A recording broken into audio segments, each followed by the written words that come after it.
I'd like to call to order the regular meeting of the Parks and Recreation Commission for Wednesday, October 23rd. If we could rise for the pledge.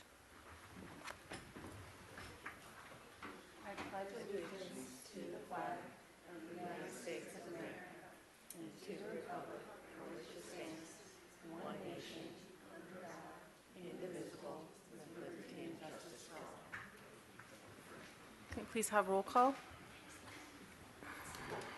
Chair Clark. Here. Vice Chair McGill. Commissioner Baker. Commissioner Lesnar-Buxton. Commissioner Longstreet. Commissioner Martinez-Cohen. Commissioner Perry. Do we have any changes to the agenda? Okay, and we do have written communication we've all had a chance to look at regarding one of our street trees on the agenda. Okay. This is public comment. Any member of the public may address the commission for up to 2 minutes on any subject within the jurisdiction of the commission that is not scheduled for a public discussion before the commission. The total amount of time for public comments will be 15 minutes. I don't see any speaker slips for public comment. Nope. Okay, so we'll move on to Youth Council report. Chair Clark, Commissioners Quinn, Stefan is going to do your report. Hello. Like you said, my name is Quinn Stefan, and I'm the chair of the Santa Barbara Youth Council. So the Santa Barbara Youth Council will join with the Santa Barbara County Teen Network and the St. George Youth Center YMCA and Future Leaders of America to co-host a community-wide youth-led City Council Candidates Forum next Monday, October 28th. The doors open at 5:30 and the forum will begin promptly at 6 p.m. It is located at the Louise Lowry Davis Center at 1232 De La Vina Street. The Candidates Forum is unique in that the focus is on youth and family issues and will be facilitated by youth leaders in the community. The majority of the questions will be coming from local high school and junior high students and the youth organizations in Santa Barbara. Among the main focuses of the forum will be youth mental health, gun safety, climate change, and youth vaping. Local students are encouraged to attend as a way to learn about these issues and to find out more about the public process. Those interested but are unable to come may participate by sending in questions related to any of the topics above or any questions that they would like to ask these city council candidates. Students are invited to submit questions for the candidates we have a Google form. It's at tinyurl/youth-led candidates form with dashes in between all the words. I can also give the Google form to you. I can write it down or send it if necessary, if you'd like to share the information for that. Other things that the Youth Council is working on, we have 2 Youth Council members attending the youth delegation at the National League of Cities City Summit in San Antonio, Texas this November. It is, I think, a 3-day event. I went last year in Los Angeles, and it was really an incredible event to get to hear from the other youth involved in local government from around the country. So it's quite an incredible event. November 4th will be the last day that Youth Council will be holding interviews for the vacant positions. And the anti-vaping PSA will be completed by mid-November. And the Youth Council has voted to hold a speak out in December on the vaping epidemic for the youth population in Santa Barbara. Thank you. Thank you. What does this speak out look like? What will that be? We're still deciding on how we want this set up, but it's likely that we'll have someone come to speak. I believe they're coming from Sacramento. I don't remember what their title is, but they're going to come speak and inform the youth about the youth vaping epidemic and the issue, and then youth will be invited to share their opinions and comment on that as well. But I don't know we're still going to decide what the actual layout will be for the event. Great. Thank you for your attention to such a really important issue, and with the PSA as well. Commissioner Longstreet? I just wanted to say thank you for taking a leadership role. I think it is especially important when that leadership comes from youth itself. So it's impacting all of your peers, and thank you for leading the way. Thank you. Yeah, thank you. We'll do our Commissioner Committee assignments, reports, and I'll start with Commissioner Perry. I was unable to attend the arts and crafts this month. I attended the Creeks Advisory Committee last week and received a report on the fiscal year 2021 to 2026 proposed capital improvement program. There's lots of information there. A couple highlights are that about 40% of the annual budget for the capital improvement program is going toward project, or 40% of the total Creeks budget goes to the capital improvement program. So mostly what they're doing is, working on restoration projects that involve capital improvements. So I found that interesting. Last week, I attended the Neighborhood Advisory Council, where we received a timely report from Southern California Edison on planned power outages. There's a lot of information online for people, and it's having some pretty severe impacts in the state of California. And then I attended the other thing they discussed was the CDBG grants that are being put forward by the Parks and Recreation Department. Justin Van Mullen and Kevin Strasberg presented the Louise Lowry Davis Patio Project, the West Side Center Playground, and the East Side Park bathroom renovation. This week I attended the Sea Level Rise subcommittee. Things are moving along for the plan to be rolled out to the public for comments in March, and that there's not much else to report out at this time. Thank you. Thank you. Go ahead, Commissioner McGill. Well, I attended the Park Foundation board meeting, but unfortunately we didn't have a quorum, so we actually couldn't hold the meeting. We got some good updates, particularly on the bathhouse renovation, and then went on our way. Hopefully we'll do better next month. Commissioner Lesnar Buxton. I attended both youth council meeting where we planned Monday night's debates and talks about the cool PSA they're putting together. I attended the Golf Advisory Committee this month, and there were quite a few updates as far as renovations to the golf course, and I suggest checking them out. Some specific highlights on number 2 hole, they did clear the hillside, so there's increased optics, and if you're a golfer, it's going to increase your game and enjoy for that. And on hole number 9, they had a bid regarding renovation, so that is going to be planned for sometime in the next few weeks. So a lot of things going on at the golf course, and one event next month is on November 16th. It's called Glow Ball. So if you don't normally golf at night, I suggest checking it out. It's really fun. Thank you. Can non-professional golfers go to Glow Ball? People without Anybody's any talent? invited. Yeah. Great.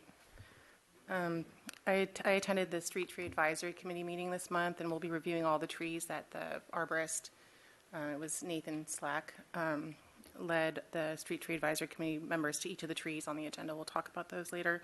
I was unable to attend the park meeting, my apologies, or the IPM meeting, but I did want to laud the IPM program for continuing to move forward in trying to eliminate glycoside use in our parks. So thank you for that.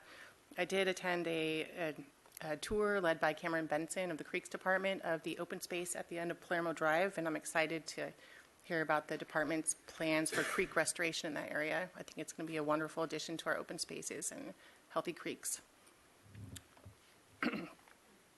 And with that, we have a commission and staff communications. Is there? Nope. Okay. Ceremonial items. We have some service award pins and employee recognition. Yeah, Chair Clark and members of the commission, Freda Markowitz was recognized for 30 years of service at City Council in September. Freda has worked in the Recreation Division for 30 years, pretty impressive, and providing critical administrative support to aquatics, to sports, to youth. She's currently working in aquatics and is at Los Baños, eagerly awaiting the return to the Cabrillo Pavilion where she was working for many, many years. But Freda is near and dear to many summer campers and lots of youth that are involved in aquatics and youth programs, and has a long history and longevity with the department that has helped make us be so successful. Congratulations and thanks to her.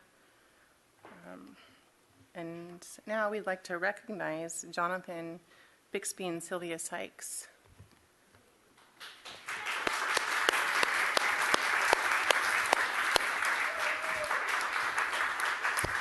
Chair Clark and Commissioners, we have an entourage tonight. It's my privilege to introduce two beacons of the swing dance world here in Santa Barbara, Jonathan Bixby and Sylvia Sykes. Swing dance is kind of a rite of passage in this town. Generations have come through learning the 1, 2, 3, 1, 2, 3 rock step to begin with. And these are two very well-loved professionals in town. Sylvia helped save the dance form Balboa from obscurity. They love the old movies. They love dance. They've been teaching at the Korea Recreation Center for 30 years and teaching other types of dance before swing before then. So they're celebrating actually 40 years of dancing together and over 30 of being the core of the swing dance community here in Santa Barbara. So it's wonderful to work with them. It's wonderful to see dancers from teenagers to senior citizens together on that dance floor on the first and third Fridays. The weekly classes are continuing. Wednesday swing. It's a great community, and it's thanks to Jonathan Bixby and Sylvia Sykes, and it's a privilege to have them here. Come on up.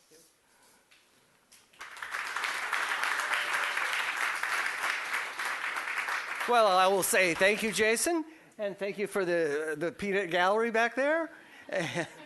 That's it. Sylvia. No one said I had to talk, so thank you. It's been a pleasure. We've been teaching here for 40 years, and hopefully we'll be here for another 30. Hey, you're pushing it. I didn't say we'd be good. I just said we'd be here. So thank you, guys. Yeah, I did want to say something. Sure. So I have had the pleasure of learning from, you probably don't remember me because so many people go through, but when I wanted to learn how to swing, I took private lessons with Jonathan, and I'm hoping he doesn't remember them. He was very patient and kind. And then it was at your house, yeah. And then I have participated in the Tuesday night lessons with you, the beginning and the intermediate, and you guys do so much. And for people watching, if you don't know about the swing community in Santa Barbara, you really need to check it out. It's a vibrant group of people of all ages, and they have a ball. Wednesday nights, Friday nights, I'm sure I'm missing some. But there's live music at the rec center, which it's really like ticket worthy. It's outstanding music, and the dancers are supportive. I recognize all of these faces, and nobody here makes you feel bad when you go there with like 4 left feet. Our very own Rose and Lauren Thomas back there, along with others whose names I don't know, also participate in the Santa Barbara Swing Club. And you give so much to the community, I don't know how to say thank you. And that's why all these people are here for you. So thank you. Yes. Thank you very much. Yeah. It's a pleasure having you in town. Yeah.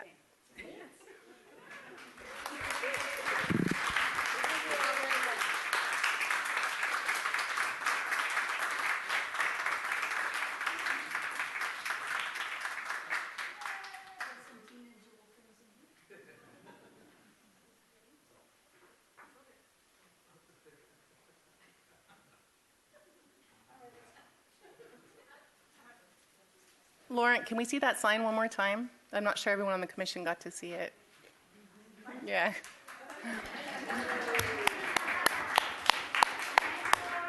Thanks. Okay. And next on our agenda item, we have the summary of council actions. This is just for information. Did anyone have any questions? No? Okay, then moving forward, the minutes. I'll make a motion to waive the reading and approve the minutes of the regular meeting of September 25th, 2019. Second. Okay. Any discussion? All in favor? Aye. Opposed? Okay. I'll abstain. Okay. Welcome, Mr. Slack, for our Street Tree Advisory Committee items.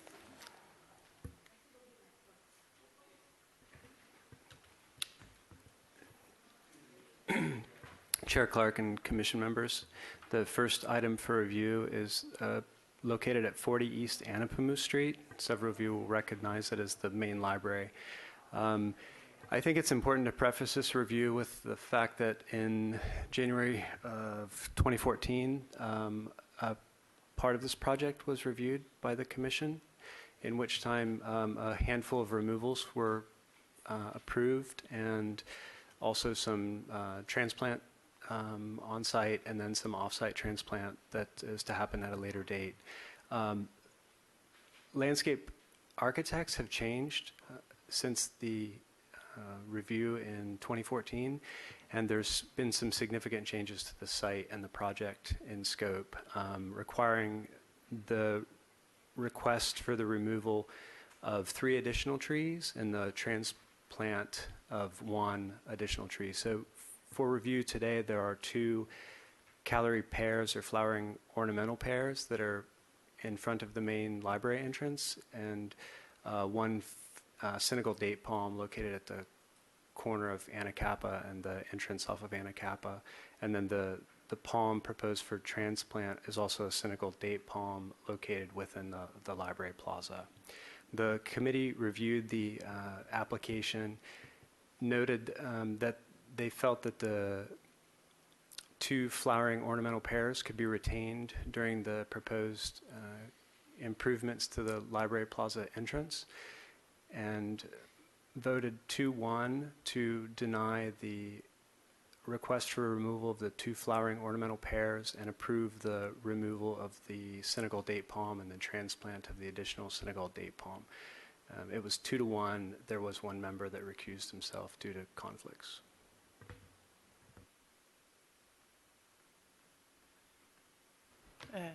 Commissioner Longstreet. Well, I was here when we did the library project before, and this is a huge project in an important location in the city. I'm concerned, number 1, a change of landscape architects and a change of plans. Being given a 8.5 by 11 plan that I can't read the words on doesn't help me to assess what's happening. There's no comparison of the changes in this plan. I would need to hear from the new landscape architect and have some comparisons about what trees are coming out, what's changing, just the whole thing, what's changing. Is this going to go before HLC? It seems preliminary to even be voting on some of this until we have a site visit and a comparison of the plans. So we worked long and hard on the original landscape plan, and there was a lot of give and take on it, and this just concerns me to pass through on these trees. Did you, after we did our visit there, did you have a chance to talk to the landscape architects and say that the Street Tree Advisory Committee had recommended denying the removal, and did they tell you whether or not they were able to continue with expanding that patio and retain the trees? Chair Clark and Commissioners, if I could just jump in. Number 1, a representative from Arcadia is here, may not have submitted a speaker slip, as well as the Public Works engineer, who can probably speak more specifically to the plans for the plaza. I would note that in your packet, the letter from Arcadia does document the trees that were proposed and approved for removal.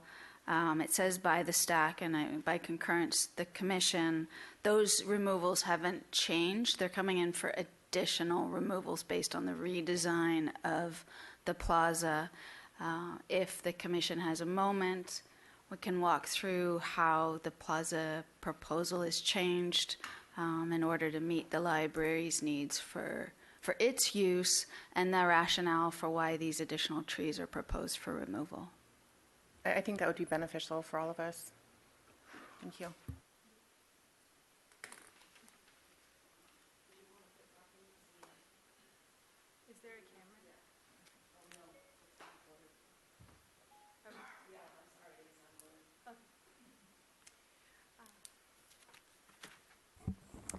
Hello, I'm Kaylee Grubb with Arcadia Studio, and we're the landscape architects on the plaza right now. Some of the reasons for the changes from the 2014 plans were those plans were only developed through design development, and so they hadn't fully realized the stormwater requirements for the site, and those requirements from the state have also changed since then. We've also gone through the drought since then, so the plant palette had to change to be 100% low water use. And then also the functions of the library plaza, the librarian has actually since changed. So some of the functions that the library is requesting to be able to use the space have changed, so the programming changed. So that's kind of a summary of how we got to a different plan. Conceptually, they're very similar. We're trying to create as much open plaza space framed with some shade and foundation plantings. One of the major changes was the original plans divided the upper plaza that leads to the main entry of the library and the plaza that's currently lawn. Well, it's currently under construction with the museum, but those were kept as separate plazas in previous plans. It was the request of the library that we grade those into one plane so they can be used more flexibly for the community events.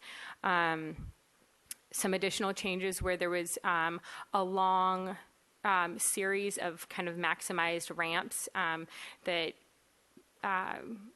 was questionable for the safety of people passing through the Paseo from Anna Pamu to La Arcada and the back entry of the museum. So that has been reconfigured. We also were able to maximize the lower plaza near the back of the museum and the staff entrance to the library by shortening that ramp and creating a ADA ramp. This is challenging to not be able to show you guys plans. We're not proposing any additional removals of trees within the interior of the plazas. Our removals match those of the Campbell plans.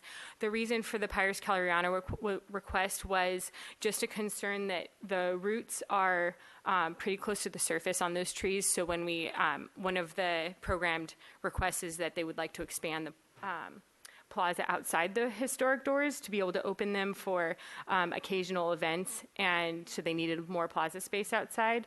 But we've actually since discussed it with Mr. Slack, and we feel confident that in construction, if it poses a risk, we can assess it then. But for now, we would like to retain them. From a design standpoint, we would like to keep them. It was just a concern of safety, and so we have a solution for that. And then the Phoenix Reclinata, we would like to remove. It was a transplant actually from the Campbell plans. They had proposed to transplant it, but I think just going through the drought right after the transplant, it just hasn't made a great recovery. And we're proposing to be able to put new signage at the corners of the library. And so we are going to transplant the Mediterranean fan palm to one of the corners as a backdrop for one of the signs, and then the other will have new planting. But that was kind of, it's not in a great spot and it's not in great health was the reasoning. Yeah, I can go into more detail without the plan. Just to make sure we're all following, the two trees by the library door, those they are saying now we can leave and probably save the roots, and the other ones, Phoenix Reclinata, are the ones that'll be removed. Yes. Okay. Yeah, and so you're kind of concurring with the street tree advisory committee? Yeah. Okay. Yeah. Okay. Do we have any questions while we have? So does the remainder of the landscape plan stay the same, the plan that was approved, or how big a change is throughout the landscape plan? It is different. So one of the other major elements of that landscape plan was that they were reinstating a version of the historic fountain that Milton has had. I could be misquoting the architect. The long blue fountain. The original fountain, Myron Hunt, I'm sorry. Myron Hunt had designed, who also did the Faulkner Gallery. He had originally designed a beautiful, elegant fountain. Unfortunately, regulations from the state have changed since that had been suggested for the redesign, and we can no longer propose a fountain over 25 square feet. So to keep some of the historic geometry of that space without dividing the spaces up with a arbitrary raised fountain. We are proposing a mosaic for 2 sections of the fountain and then a raised planter out near the street to kind of delineate the space, but they're in very similar proportions to the original fountain. So it'll have this special focal point that focuses on the Faulkner Gallery doors, since those are historic doors. Chair Clark and Commissioner Longstreet, although the landscape plan is difficult to read, if you look at your packet and orient it in such a fashion so that Faulkner Gallery words are upside down, Yeah. that would give you the view of the plaza from Anapamu. It would give you a sense of, for example, on the left where the historic eucalyptus trees are that are not proposed for removal, obviously. Oh, I remember that discussion Yes. too, yes. And where the fountain was intended, you can see the outline of it, and the way the landscape plan is depicted. The section that's closest to the street will be landscaped. It'll be, and raised, where the rest will A be raised flat. planter, and then the next 2 sections will be a mosaic tile. The idea, and then there are 8 trees proposed for planting on either side of the mosaic, although... And I actually have to present something about that. So the librarian, sorry to interrupt you. If you'd like to continue, I can come back to that. So what I'd just like to point out is if you look at essentially a lot of the essential design is somewhat the same in terms of the removal of the existing vegetation and then the establishment of landscape to accent the plaza. Thank you. And just one comment. There's been a lot of discussion about the 8 trees lining the mosaic. We have presented to HLC for 2 reviews now, and the opinions on that have been mixed. The city's historian prefers to not have trees disguising any part of the Faulkner Gallery, and the librarian, or the library, would, if those trees are there, would prefer that they'd be canopy trees because to provide some shade for the plaza. So with that input, we're proposing to put 4 canopy trees off to the south into the larger portion of the plaza and not framing the Faulkner Gallery anymore, so that we're not disguising any of the historic resource. And I have those plans. I just wish I could show them to you. I can hold them up if that's easiest. I'm not sure how relevant that is to. Okay. We're just talking about the tree removals right now. Tree removals, okay. So, but that's nice to hear. Thank you. I'm glad you're excited about those canopy trees. Me too. Okay. Does anybody have questions? No, I don't. I mean, that was actually really helpful, but, sorry. Yeah, what you said is really helpful. So you, basically, to just summarize, you are in concurrence with what the stack is recommending? Yes. Okay, thank you. So based on that, I think I'm prepared to make a motion. And this is going to be a complicated one. Okay, so I am actually prepared to move that we support the stack recommendation to deny the approval of the 2 Pyrus Kelleriana ornamental pears and approve the removal of the 2 Phoenix reclinata Senegal date palms as proposed on the application. Second. I have a discussion question. With these changes, because this is a piece of property, as I recall, that the Parks Department will maintain, I do believe it's very important to weigh in on the landscape plan. I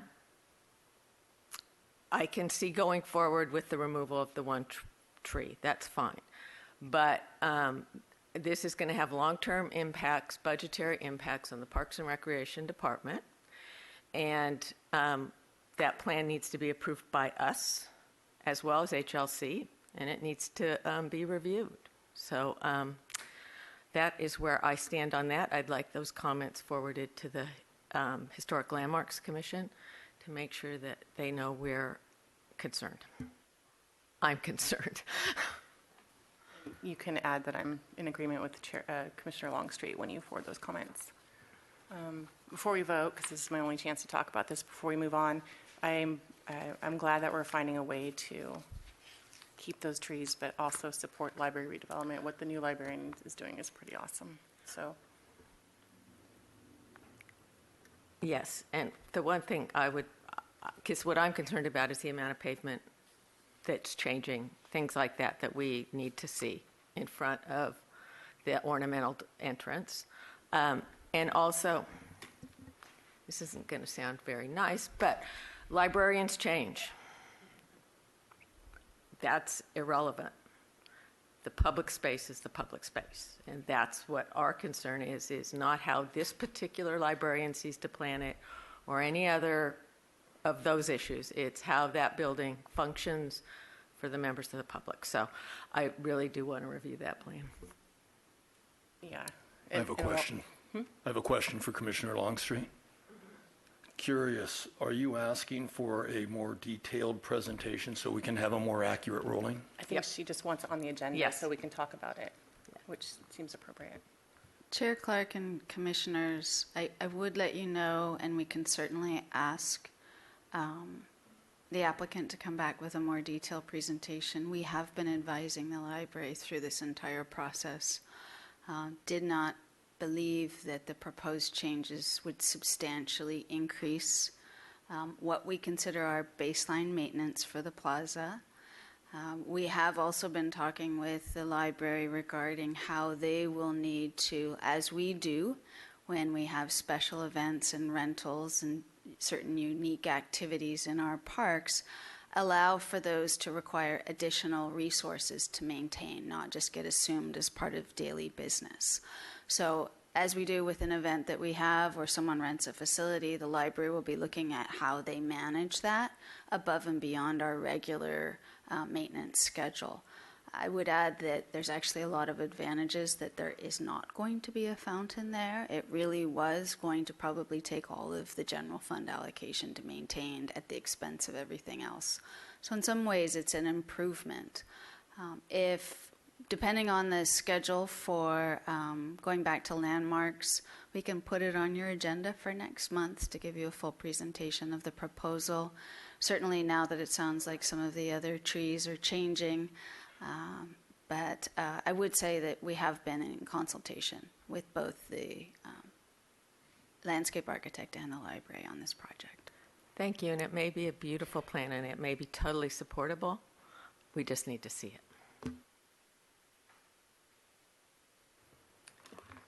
Does anyone have any other questions or comments before we vote? Okay, all in favor? Aye. Opposed? So moved.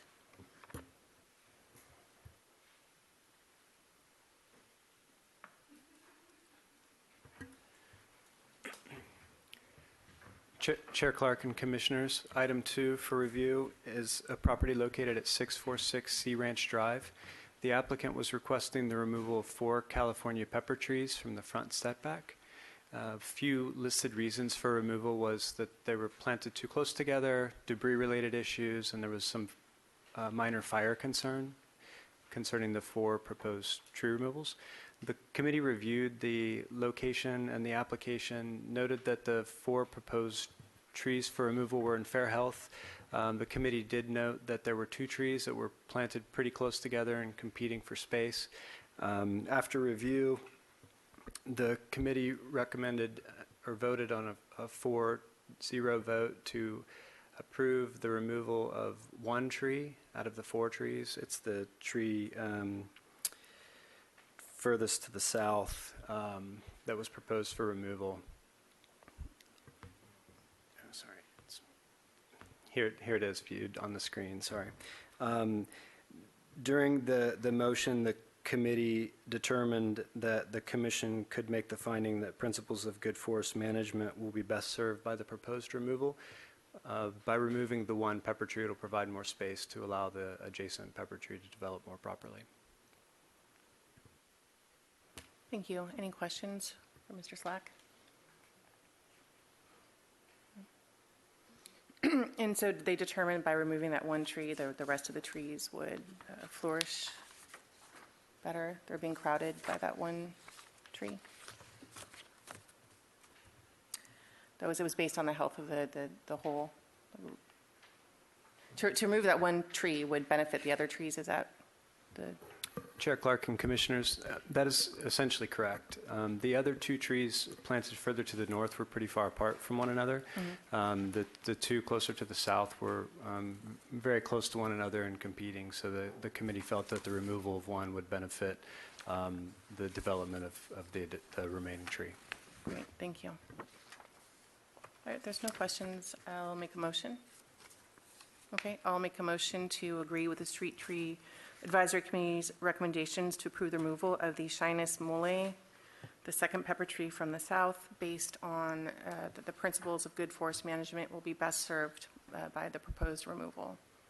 Second. Any discussion? All in favor? Aye. Opposed? So moved.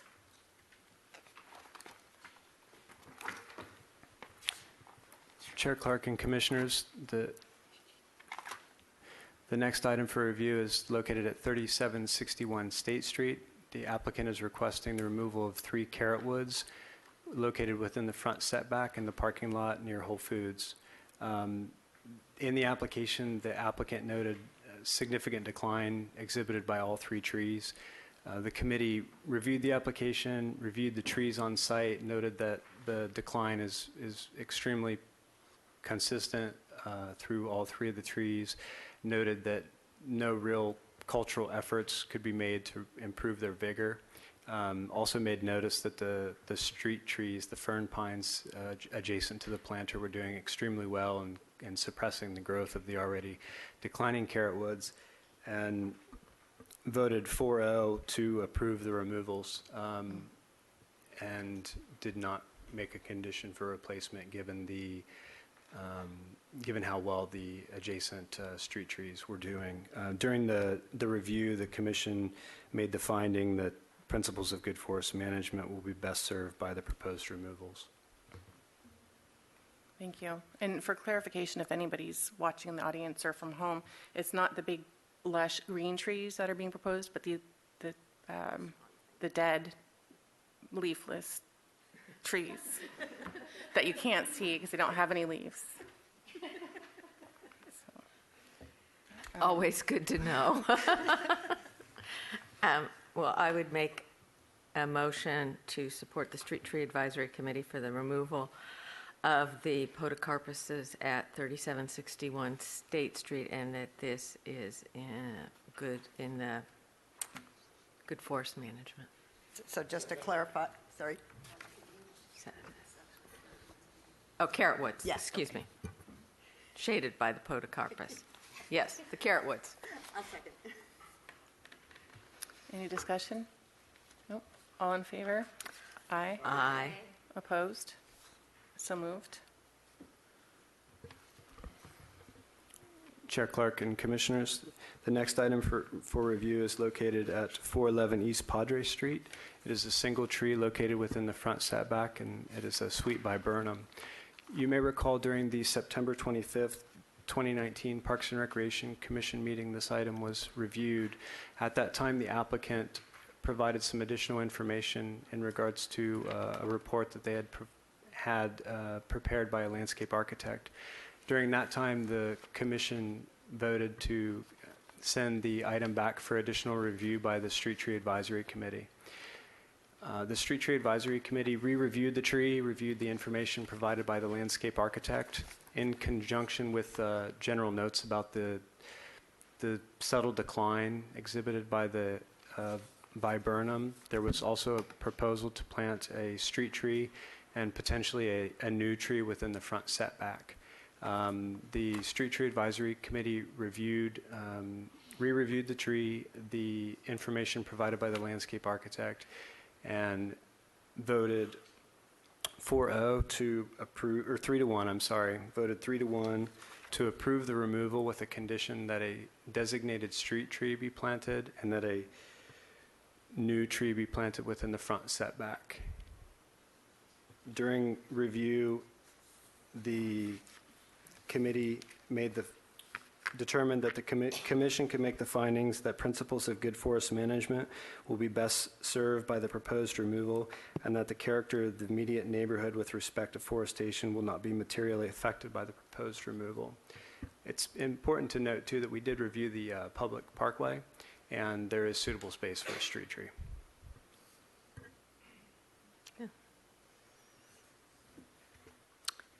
Questions? Commissioner McGill.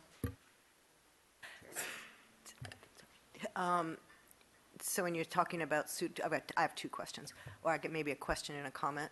So when you're talking about suitable parkway, the parkway that's immediately in front of the house, as I recall, is basically brick pavers. So are you suggesting that the street tree would go there or somewhere else along East Padre? Chair Clark and Commissioner McGill, the applicant during presentation made it pretty clear that they would be happy to remove some of the brick pavers. They're currently just sitting in there, so they're not cemented in, so it's still permeable, and they would were more than willing to make space, essentially a tree well, to plant a new street tree. Okay.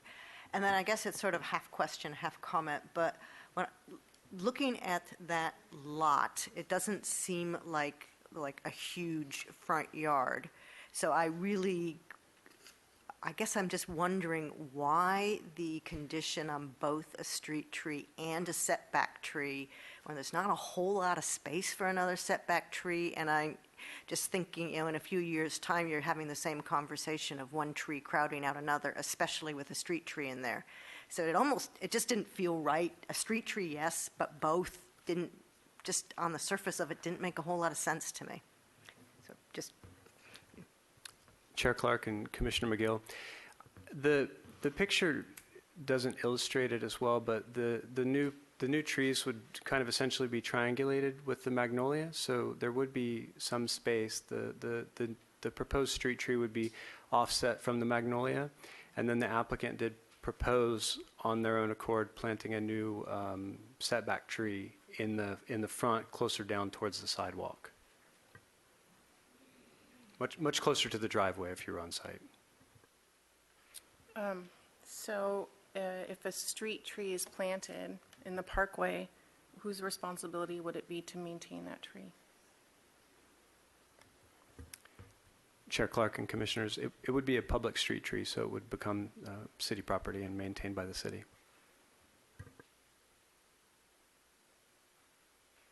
But the owner plants it and pays for the planting. Chair Clark and Commissioner McGill, that is correct. They would bear all costs associated with the installation of the new tree.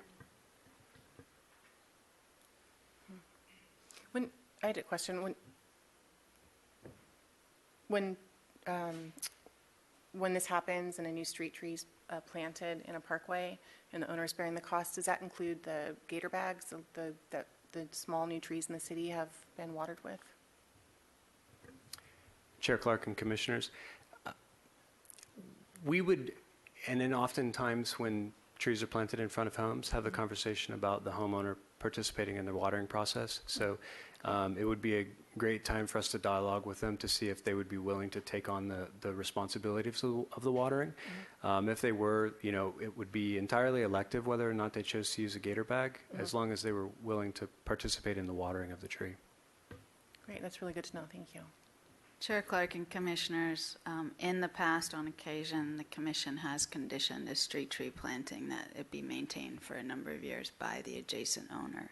I think there's a balance in there in that it behooves us as the stewards of the city's urban forest to work with property owners to make sure that what they are doing is working. And certainly, as Mr. Slack mentioned, the opportunity to engage them in the watering. At times people are very receptive and follow whatever regimen that we ask them to do. And I think the gator bags have been super successful in allowing us to advance trees even post-drought, because water is not cheap and we don't have tons of staff to run around and water trees. Is that a condition we could place today? Or we would need to have some further dialogue, maybe just a suggestion with the... Does anyone have thoughts on that? I would say that we can ask that staff talk with the owner. I think this owner is getting ready to do some work in front of their house that they want to be attractive, and a dead tree does not further their ends either. So they've come forward and made this offer, and I think we should accept it. In fact, I would make a motion that we concur with the Street Tree Advisory recommendation at 411 East Padre for the removal and the replanting of the trees at that location. I'll second that motion. Any discussion? All in favor? Aye. Opposed? So moved.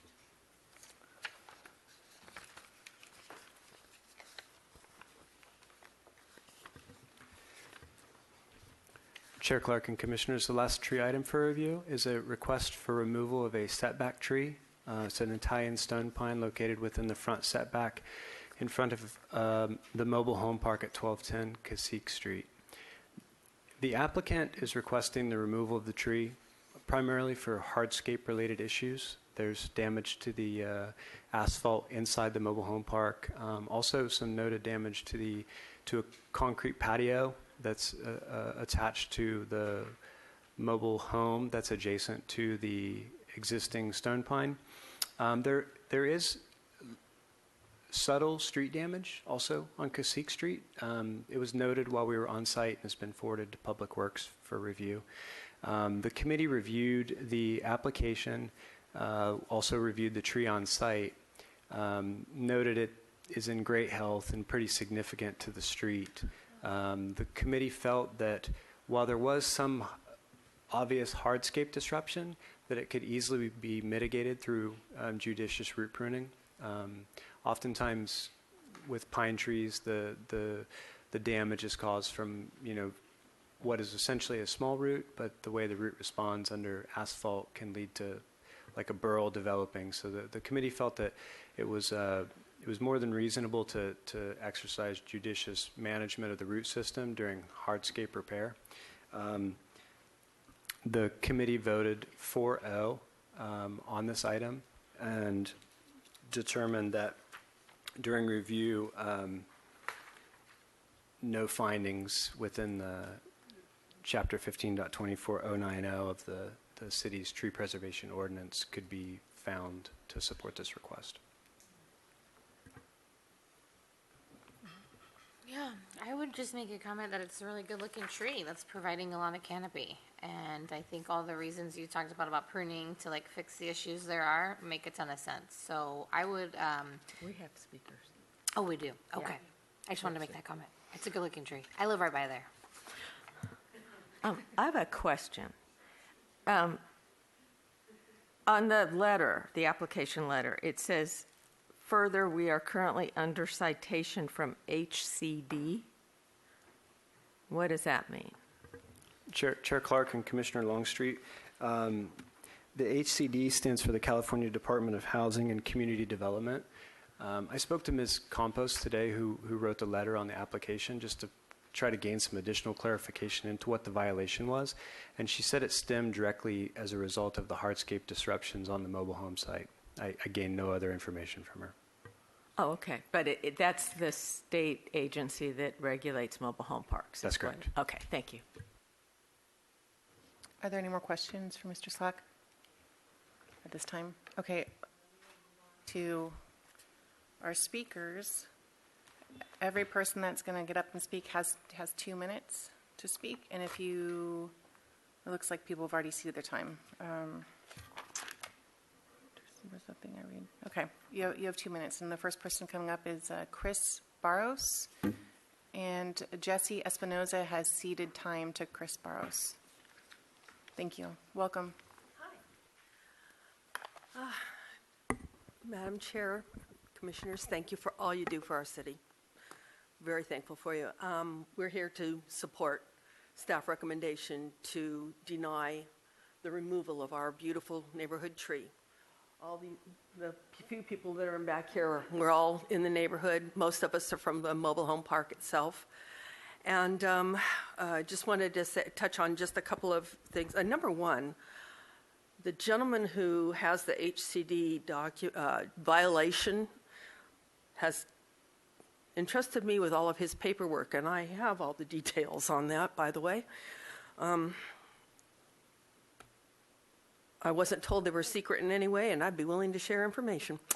That said, one of our neighbors who couldn't be here went ahead and emailed you guys, I think this morning, so you may not have had a chance to look at it yet. But it was an article from And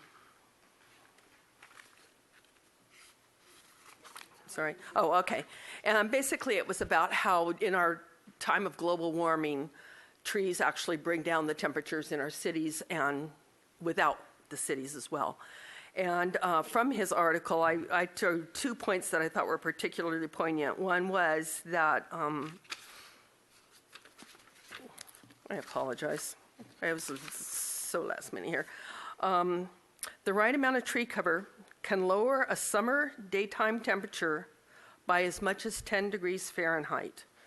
I thought that was really significant. And then the other one that I thought that was really significant was it's important that we note that trees that we plant now or maintain now versus the areas that we pave now are going to be determining the temperature of our cities in the next century. And then aside from that,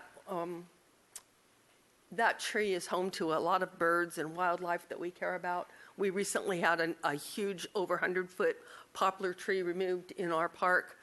Our new management team seems to be, we have new owners, new managers, and they're very anxious to take down the trees.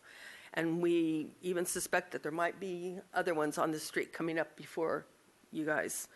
And we're ready to fight that too.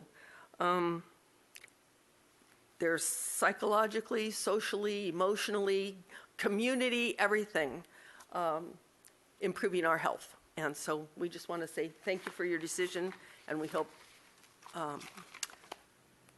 that Parks and Rec does the same, a unanimous vote. Thank you. Thank you, Ms. Barr. Sarah Patchen next.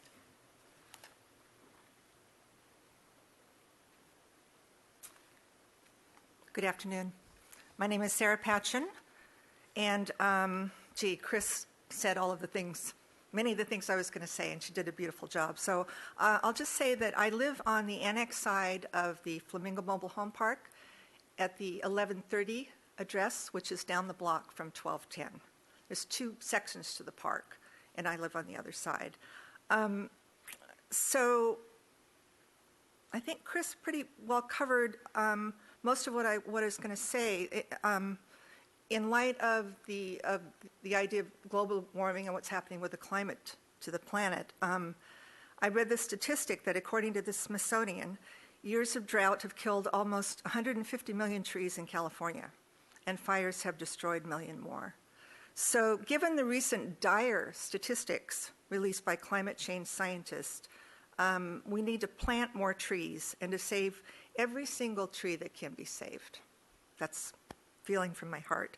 So we're very heartened that the Street Tree Advisory Committee has recommended that the application from the Flamingo Mobile Home Park be denied. And we urge you to follow this recommendation and also deny the request.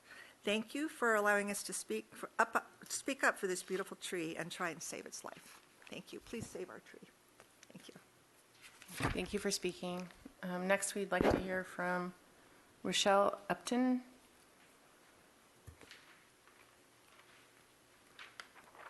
Thank you very much. I would just like to recite a very short poem by Joyce Kilmer, because the tree can't speak for itself. I think that I shall never see a poem lovely as a tree whose hungry mouth is pressed against the earth's sweet flowing breast, a tree that looks at God all day and lifts her leafy arms to pray, a tree that may in summer wear a nest of robins in her hair, upon whose bosom snow has lain, who intimately lives with rain. Poems are made by fools like me, but only God can make a tree. thank you so much for letting me do that. Thank you.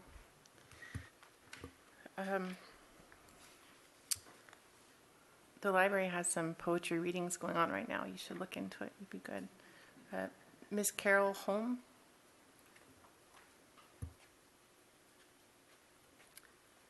Hi, I'm Carol Holm, and I live on the other side of the bridge.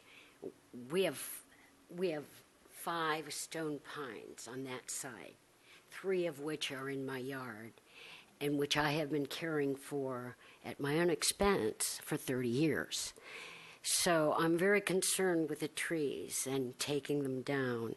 We've had one taken down to put the bridge in, and so that took shade from that side of the street. Now, the children, the youth, who are in a war right now between East Side and West Side at the bridge, stand in front of my house, and I have heard them, and I've spoken to them, and they're very unhappy about this tree being taken down because they can't stand in front of this side of the bridge, they get hassled. They can't stand on that side of the bridge, and they get hassled. So they go to this tree, and they stand at this tree. Anyway, so I went around, and we went around and got petitions signed. So I have 104 names, 3 of whom are children. They risked, they don't want to put their names down, but they risked signing. Anyway, so I have 104 people that object to this taking down this tree. And I would like to submit them to you now.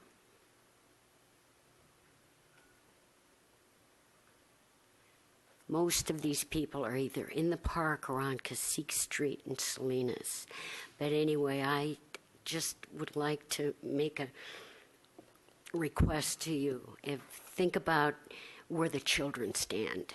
And they've already had one tree down. The poplar tree was down there, and they're very unhappy about it, as am I. So thank you very much. I do appreciate your vote. Thank you. Our final speaker is Mr. Michael Carrillo.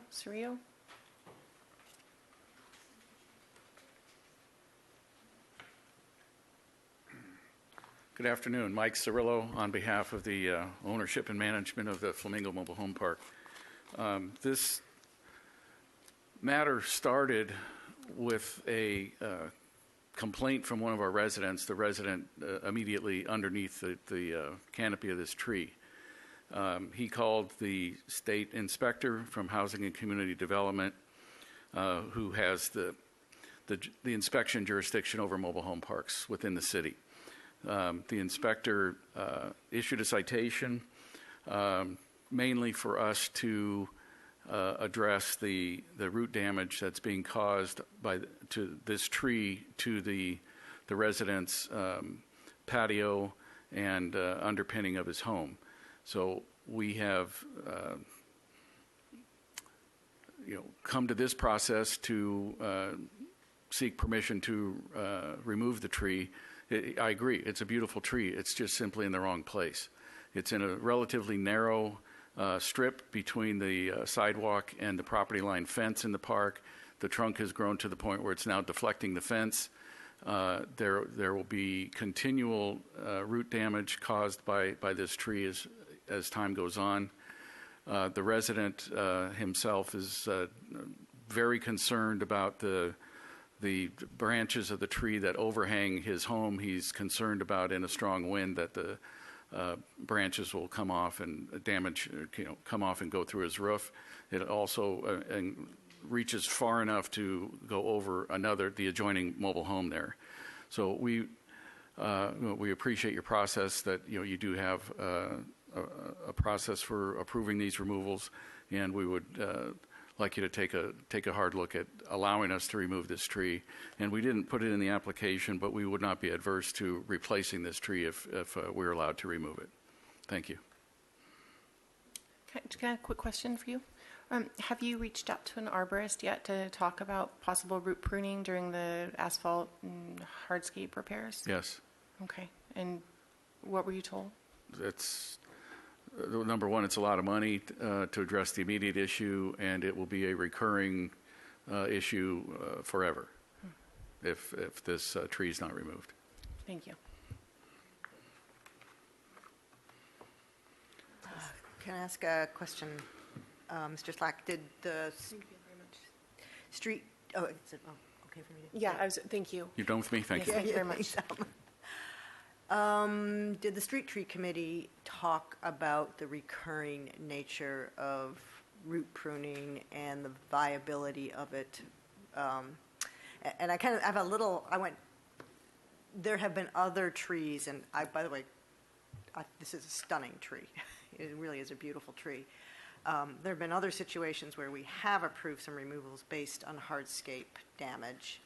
And I'm just curious as to what's the difference here, and did you have any discussion about the recurring nature and the possible costs?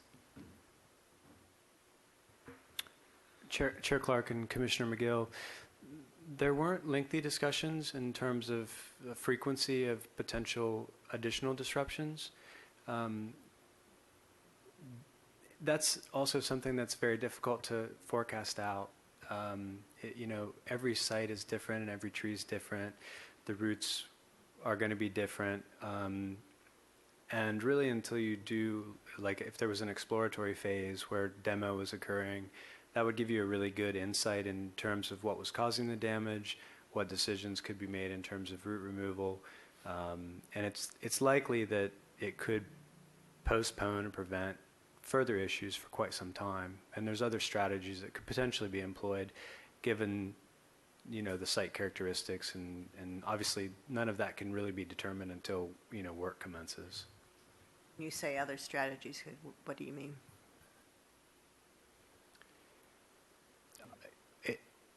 Chair Clark and Commissioner McGill, it's their site, but there's asphalt close to the base of the tree. You could move the asphalt a little further away from the tree potentially. There is disruption to certain portions of the concrete, which are several feet away from the tree. Exploratory work, maybe it's not really that significant in terms of root tissue and the amount of root that could be lost. Root barrier could be employed as a strategy in the long term to potentially reduce hardscape disruption. So I think there's options, but again, it's entirely up to them to make those decisions on the repairs. Just one last, and you might not know the answer to this, but in a case where we've got a recommendation to not remove a tree coming up against a citation from another agency, how does that play out? The citation is to fix the hardscape. It's not to remove the tree. Yeah, that's what I thought. Yeah, my comment would be what seems to make the most sense here is to fix the hardscape, obviously, and address the citation. And in doing so, you could prune the roots and determine a longer-term solution to preventing something from happening in the future. I agree with all the speakers here. It really, the tree is very prominent to the characteristic of the neighborhood, and there are many trees of the same type along that road. I literally ride my bike by there every single day to take my child to school over that bridge. So I think that the character of the tree, the health of the tree, is more important than what the property owner must do to fix their hardscape problems, to be honest. I do have a question. It does appear from the overhead wires that most of the maintenance on this tree has possibly been done by Edison. Is that a fair estimate? Because I was wondering if the tree in general could use a little TLC. Chair Clark and Commissioner Longstreet, it is safe to say that a subcontractor for California Edison visits that tree probably more frequently than the mobile home park has had it pruned. I think almost in most cases you could say that a tree could benefit from a little pruning. So there's no doubt that pruning could be beneficial to the tree's general health. Yeah. Okay. Well, I'm prepared to make a motion if we're done with this. I have one more question. Okay. We've heard from the residents of the park regarding how attractive the tree is, and we had a statement from the resident that lives under it who's concerned. I wish he could have been present. Is there a potential health and safety for those 2 units that are beneath the tree? And would root pruning exacerbate that? Chair Clark and Commissioner Perry. While on site, we're not really conducting like a risk assessment of the tree in comprehensive scope. It's in very good health, and there was clearly nothing that really stood out in terms of structural defects or decline in health that might be concerning. I would advise that a private arborist would really need to be consulted with to make proper determinations on the overall structure of the tree. It's existed in the state for a long time, so I don't think that there's great cause for concern. There's always some potential of failure with trees, but I think that this is probably generally pretty low. But I would, again, recommend that they consult a private arborist to have a risk assessment performed if they felt that strongly about it. Aside from potential branch failure, I don't think that there's any real health issues associated with living under a large tree.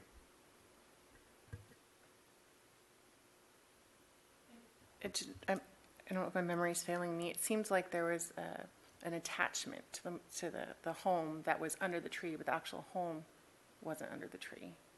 Is that correct? Chair Clark and Commissioners, I'm not sure the full distance, but there was a bit of hardscape, and then there was like a overhang, I guess, like a kind of a porch that extended quite a distance, probably maybe 10 feet or so from the mobile home. So the tree does sit kind of on the outer perimeter of the canopy. Ready for a motion? I'm ready. I would preface my motion by saying whenever there's construction or any of those things, that if the tree becomes unstable or there appears to be something the matter, they can always contact our city arborist to come out and make an assessment of the situation and meet. I mean, that I know that I have on the property I manage called for assistance when we had something die or whatever. So I'm not going to condemn a tree on the potential of danger. And it seems that the citation can be handled without complete removal of the tree. So I would move that we concur with the Street Tree Advisory Committee to deny the removal and to maintain good forest management and the character of the neighborhood. Second. Is there any discussion? All in favor? Aye. Aye. Opposed? So moved.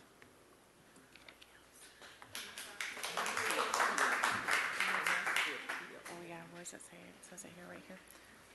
And before you leave, I just would like to announce that any action of the Parks and Recreation Commission made pursuant to Santa Barbara Municipal Code, Chapter 1520, may be appealed to the City Council within 10 days. It's not listening. Thank you.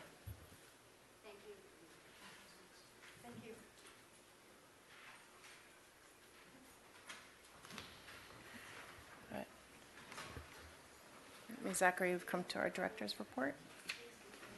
Chair Clark and Commissioners, just 2 items, although I will verbally share a third item at the end since it happened, since this report was prepared for you. The first one is related to the citywide trike race, which, if you're not familiar with what that is, imagine a bunch of adults on those green machines racing, departments against each other, teams of 4. The purpose of this event, which happens first of all in 2 rounds of 4 departments, and then the final round, which was as part of our city employee picnic. Each of the 2 events raised funds that went into a kitty, our philanthropy committee's kitty, and then the winners, the first, second, and third place of the final, picked in advance of the final, which organization would receive the winnings in that order. And the Parks and Recreation Department team did a phenomenal job, not only in the first round, but smoked the second round, if I may say so. And we had a great team that represented different folks in different divisions of our department, as well as staff that serve on the philanthropy committee. And we presented the Wilderness Youth Project with just over $2,400 for their program recently. And what's really wonderful about it is everything they do represents everything that we support and do: education, recreation, youth, outdoors, special places. And so it was gratifying. Not only did we succeed against our fellow department colleagues, but that also we were able to give back to the community in a new and different way. And then just coming up, we have our adapted Halloween dance, which happens every year. And as we were putting together this report, it was noted that we've been doing this since 1975. So some of the really neat things about providing these reports to the Commission is we get to talk about the things that we've been doing for a number of years and the culture and role we play in the community for recreation and social activities, or as Jonathan and Sylvia have demonstrated, the role they play in bringing their skills and expertise into our recreation facilities to teach other people, so that we work with others to do those things, plus we also host them ourselves. So it's at the Carrillo Gym, just like so many things happen at the Carrillo Gym, because it's a large indoor space and people have been going there for decades. And it's on Friday of this week from 7 to 9 p.m.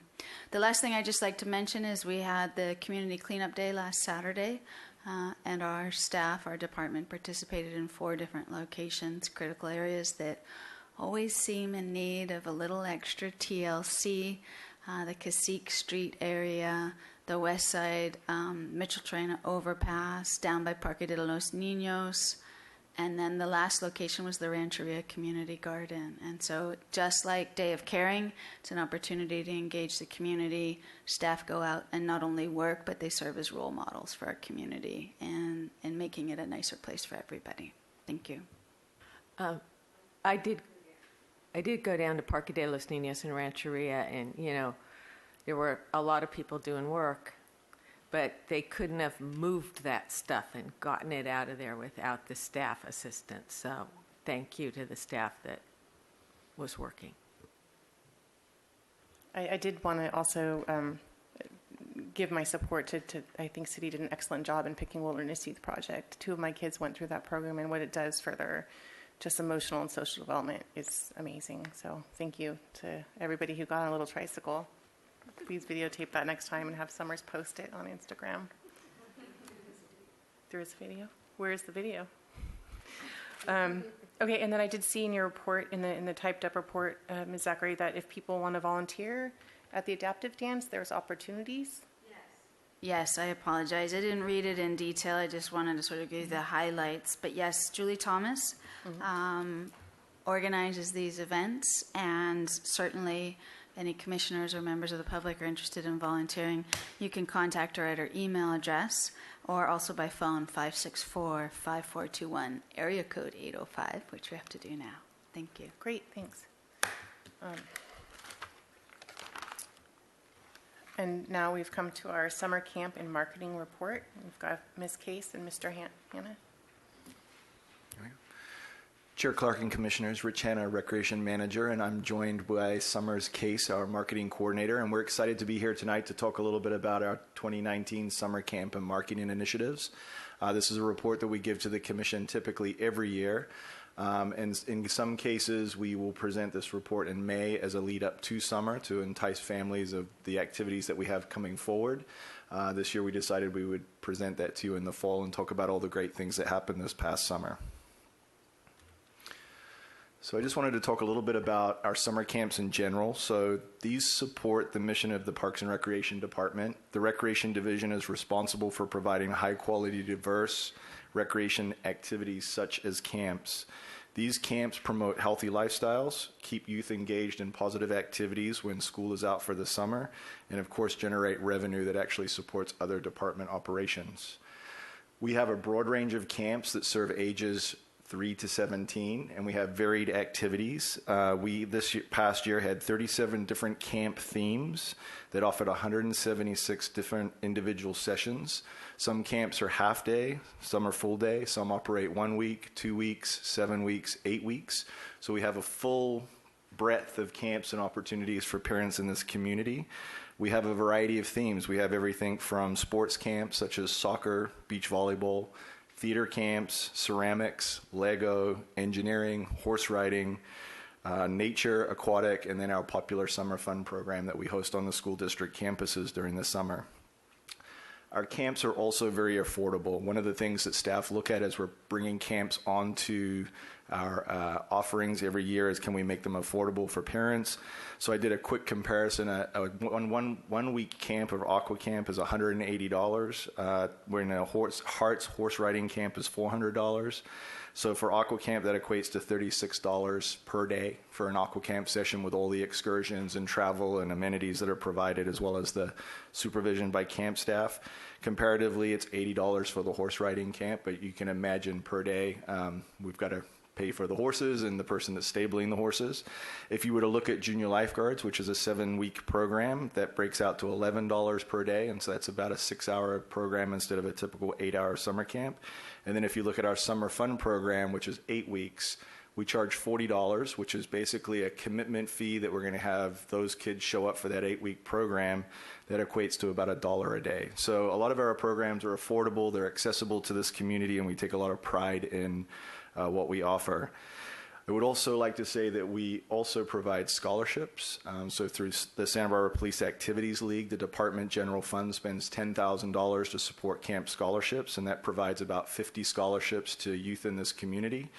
We also have a partnership with the Audacious Foundation that support anything aquatic. So the aquatic camp component this year, $8,000 was donated in scholarships, which supported 37 campers in aquatic camps. And they also support a lot of free Learn to Swim programs. I'd also be remiss if I didn't say in past reports we've combined swimming lessons as a camp activity. I wanted to pull that out this year because it really is a drop-in activity that doesn't take place on a whole day, but we did serve over 700 youth in our free, fee-based, and subsidized swim lesson program this past summer.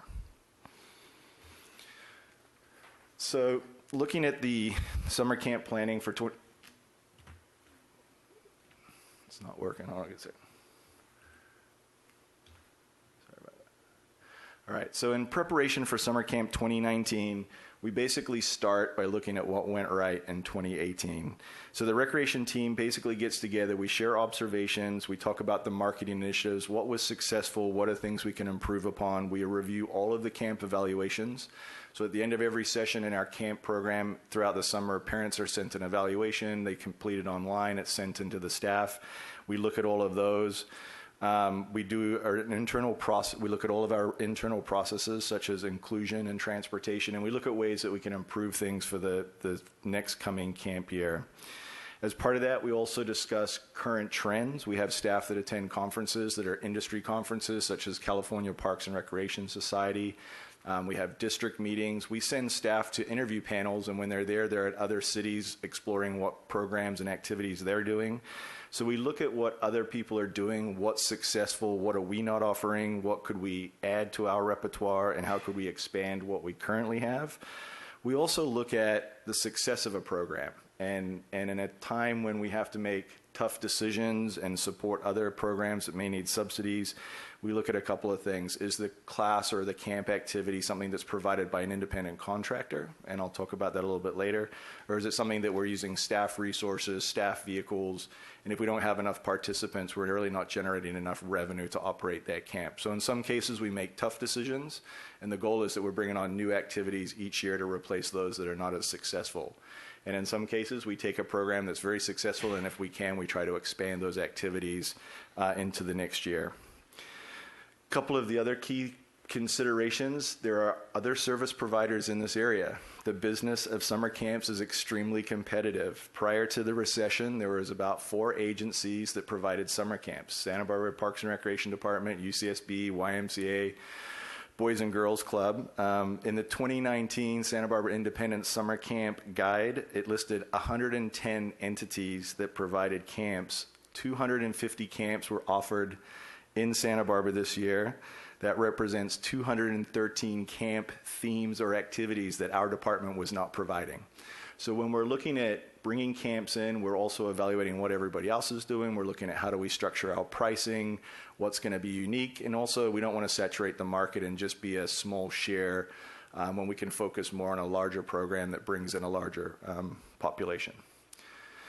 In addition to that, we look at our available resources, and I've been here and presented to you with master plans and other ways to enhance our recreation spaces. We do have limited spaces, but we maximize them to the absolute extent that we can. We use beaches, tennis courts, swimming pools, Korea Recreation Center, McKenzie Center, and in some cases we'll use third-party facilities like the Garden Street Academy to run EduCraft. But in a lot of times, there's facilities that we just don't have available to bring on a certain type of program, and we can't offer it in a safe environment, or the transportation requirements might be too cumbersome. So we're always looking at those types of things. And then, as I referenced earlier, we have camps that are staffed by Parks and Recreation trained staff, and then we have contractual agreements to run camps, such as beach volleyball, where the contractor gets 65% of the revenue, the department receives 35% of the revenue. But that 35% pays for us doing a lot of their marketing. They get to use the beach volleyball courts. We have to maintain the beach volleyball courts, the nets, the restrooms that are at the Cabrillo Pavilion. So there's this net share. So the more successful that an independent contractor is promoting their activities and bringing people in, we both benefit. So it's a model that we like to keep in addition to just offering staff-run camps. So some of the new camps that we looked at for 2019, we implemented Camp Millionaire. It's a unique financial education camp for kids aged 10 to 14.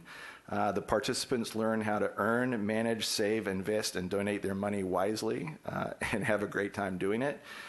This is one of those programs. It's an independent contractor program, and it's provided by Creative Wealth International. We also added Kids Love Soccer Camp. We have a thriving Kids Love Soccer program that's offered year-round. It's on weekends mostly. They have some Wednesday activities. They have kids as young as 2 years of age. They do a great job here locally. We've partnered with British Soccer Camp, Irish Camp. We've had these different camps. If you go to UCSB, they have their soccer camp. Westmont has theirs. We really felt this was an opportunity to bring something on that already has a connection to the community and the residents that we're already currently serving, and that was received very well. And then we also added the Adventure and Ocean Explorers Camp, and that was in partnership with Paddle Sports and the Save the Mermaids Foundation. So participants did ocean activities, a lot of paddling activities in the harbor. They did marine ecology, biology, and those types of activities, and that was a one-week activity there. And what I would say is, based on this year, we definitely think Kids Love Soccer Camp is going to come back and thrive. Camp Millionaire is looking to expand in 2020, and the same with the Adventure and Ocean Explorers programs.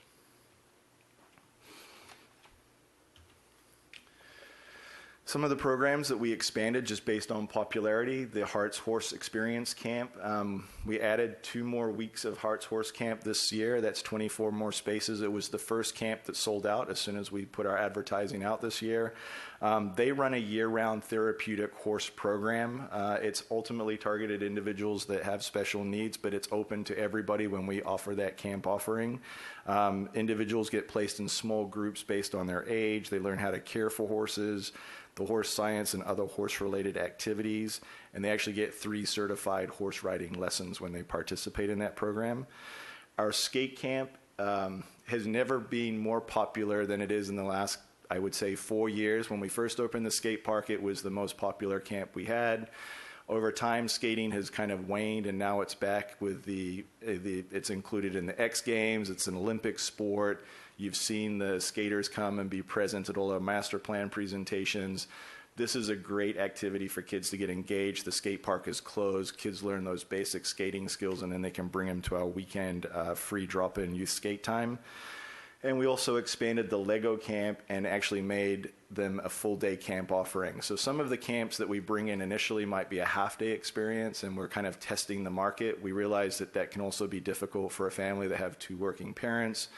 So we actually expanded those to be full-day camp activities, which increased the participation this year. And of course, they base their success on the theme. So right now, Star Wars and Harry Potter are the big thing. So they do theme-based 1-week Lego building camps.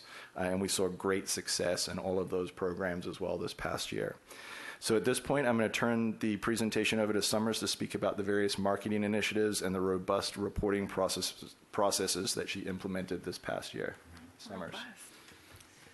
Hello, I'm Summers Case, Marketing Coordinator. I've had the privilege of marketing 6 summer camp seasons for Parks and Recreation, but this year was the best and the most fun yet, so I'm excited to tell you about it. So of course, as Rich covered, the key to a successful summer camp season is great programming, and marketing amplifies that and helps our participants find us.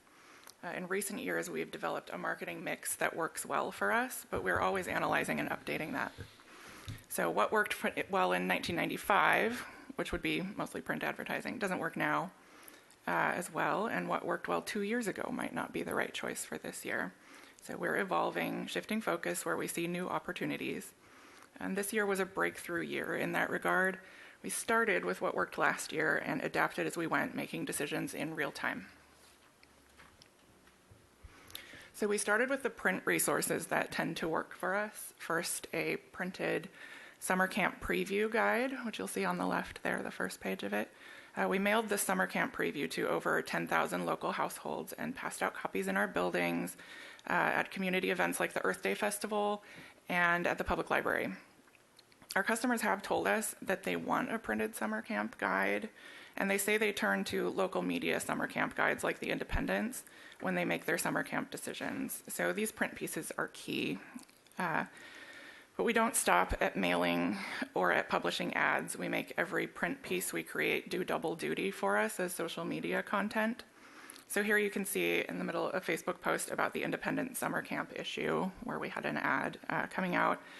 And then for the past 2 years, we featured the summer camp preview #graphic design process on Instagram posts and stories to build buzz before we go to press. So that's print.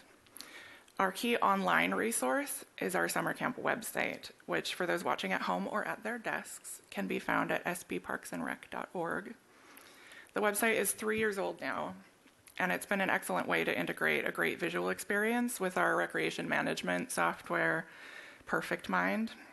The website, which we built in WordPress, is responsive and easy to update. I was here a couple years ago to tell you all about it when we launched. So our summer camp families can depend on it for accurate, current information whenever they need it on any device, from desktops to phones. So in turn, this website feeds all our other digital marketing. We link to it from online summer camp guides, and we also drive customers to the website from our Facebook event, which you can see there on the right, for day 1 of registration. So Facebook users who responded interested or going to the event get an automatic reminder or even have registration start day put on their calendars on their phones. This helped a lot. We had the best registration start day in our history this year. And the website's one page per camp structure is important too. Did I move forward too fast? No, sorry. The structure is important too, having one camp per page, which we can't do in PerfectMind, so it's a good stopgap there. It allows us to link directly to an individual summer camp, which I'm going to tell you about more in just a moment. But first, I'm going to tell you about data. So PerfectMind doesn't just handle online registrations for us, it also allows real-time reporting. So this year we really went for it with the reporting, taking advantage of that capability in a new way. With a little advanced setup in Excel, we created a custom reporting dashboard. We'd done that in the past, but it was pretty time-consuming, both to create and then to update. It took hours. But this year we were able to use a data connection and get it down from hours to about a minute to update and know where we were with registration. So we tracked the registration progress weekly, comparing current numbers to participation goals, which is shown in the percent to goal chart you see here. And we went per camp and per supervisor, so per section. Camps that didn't that didn't perform well got promoted on social media and in emails to our customer mailing list. We also tracked percent full and participation and revenue compared to previous years. We sent a status update email to our supervisors monthly, but we updated our dashboard every day. And I have to admit that on registration start day, it was closer to every 5 minutes to see how we were doing. So we used the reporting dashboard to keep ourselves on track with our marketing tasks. Was it time to back off on posting about a camp that was nearly full already? Which camps were not doing well and why? Was a not full camp about to start? Did we need to reach out to a supervisor for more information or advice about a particular camp? Were we putting too much time and effort into promoting some camps? Or could we better spend that somewhere else? So as we went along, we found that the popular camps with lots of capacity to scale up gave us the best return on investment for our marketing spend and for the time we put into promoting them. So we worked on doing that more and more. So all that occasionally obsessive reporting guided our path as we went. We used our data, our social media and email subscribers, and that one page per camp website structure I mentioned earlier to reach our customers. We found that 3 tactics had the biggest impact. So first, Facebook advertising. You'll see an example on the left there. We have over 5,000 followers on Facebook now, and the majority of those followers land in a demographic that is really helpful for us in terms of summer camp.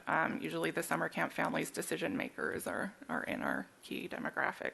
So we already have a good reach on Facebook, but we used paid promotion to let us reach even more people, even outside of our follower list, and it let us target by location and interest. So on the left, the EduCraft ad that you see, it targeted people within 50 miles of Santa Barbara who are interested in parenting, education, and technology. We are a public agency, so we don't only show things to certain people, but we can choose to go outside of that with our paid reach.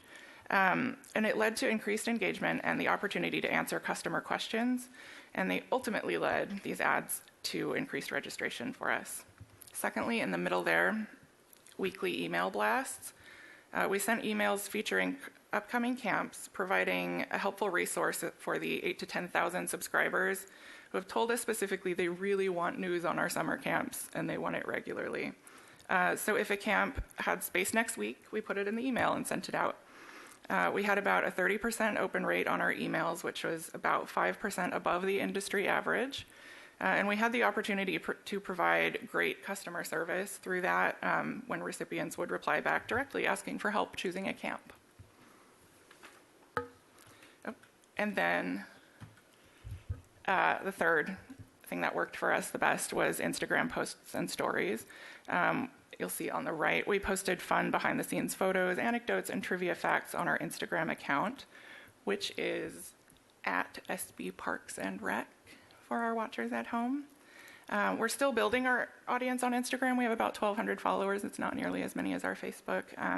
But we researched and tested hashtags to extend that reach and get us to local interested families.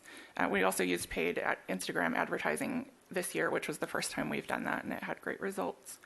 So overall, the best things we did for our marketing this year were relying on data and allowing ourselves to be flexible. We had a detailed marketing plan and we followed it, but part of the plan was sometimes we were going to deviate from the plan. We stayed adaptable and used our reporting and our best judgment about what our audience would respond best to, and we chased opportunities where we saw them, and it worked. So we surpassed expectations for the 2019 summer camp season, and we look forward to seeing you this time next year to tell you about how 2020 was even better. Thank you. Wow. I had no idea it was so complicated. And Chair Clark and Commissioners, if I could just jump in before you have questions or comments and say the work effort, the focus, the strategies that we've been developing over the last 5 years. Summers has been in our department for almost 6 now. It's hard to believe. But also the recreation staff really digging in, and they're doing that while they're doing all the other things they're supposed to do, and preparing and running the camps and evaluating where we are and adjusting to Perfect Mind and getting rid of class. And it's been a tremendous change in the department, and it really hit the stride this year and really successful. And it takes staying on top of stuff to move things forward and not be complacent. So they've done a great job. Yeah, kudos to both of you and the department. And since I've been a commissioner, it's been, 4 years maybe now? I've felt a sense that the Parks Department and the Rec Department now has a branding. It's a legitimate force in Santa Barbara. I don't know how much of that is attributable to the marketing, but your work, Summers, is just, it's fantastic. I get so excited when I see something. It's not just because I know you personally. I think you are amazingly talented, intelligent, and skilled. I mean, I don't have words to express my gratitude for your work for the department. And of course, Mr. Hanny, too. Yeah. Your work is, we see what Summers does. That's why it's easier. And we only get to look into your world when you come before us. And we're grateful when you do. Yeah, I'm part of the target market. I definitely get emails, and I'm like, oh yeah, they're doing good. I can see it. So. Does anyone else have anything to say? No? No, I've said it before. I've always been quite amazed at the depth and breadth of opportunities that there are in the recreation world in Santa Barbara. And it's not only the standards, but there's just an amazing creativity to what you guys bring to the table. And I really hope all the residents appreciate it. I'm a bit old for most of them, so I have to appreciate from afar from most of them. But yeah, it's a great job. It's a great program. All right. Thank you so much. With that, I will adjourn this meeting.